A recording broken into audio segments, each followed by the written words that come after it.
I'm going to check the tire pressure digitally with this.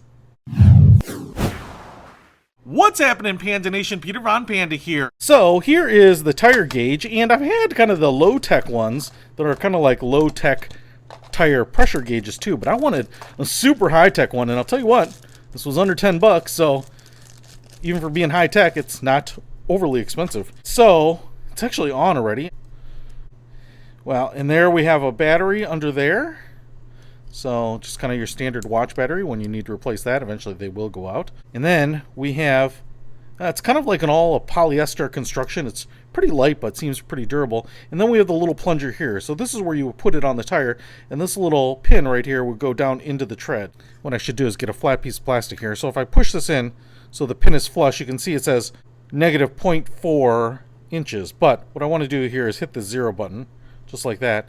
And now what I can do is say that that's flush, and then if I start pushing this out, you can see that, man, we are showing distance here. So that's saying half an inch poking out there. I'd say that looks about right to my eye. Let's see if we go all the way. A tire tread would not be an inch deep, but that's about an inch of that pin sticking out, right? So for example, I've got a little piece of plastic here, and you can see we have this recess in here. I just want to show you.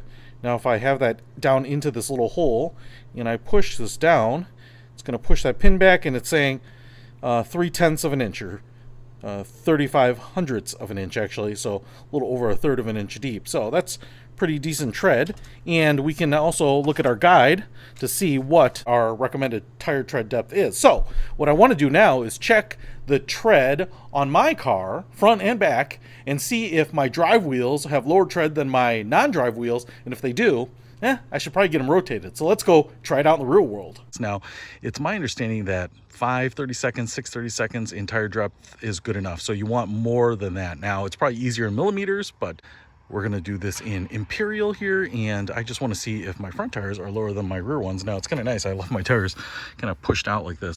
So I'm going to put it here. I am actually going to make sure that that pin can go down in this tread right here, and then I'm going to push this down as far as it will go. And what we get here is 0.1950 inches. All right, now quick go back here to the rear tire, and I'm going to try the same thing and push this in, and my rear depth is 0.2330. So I'm going to try this other tread right here.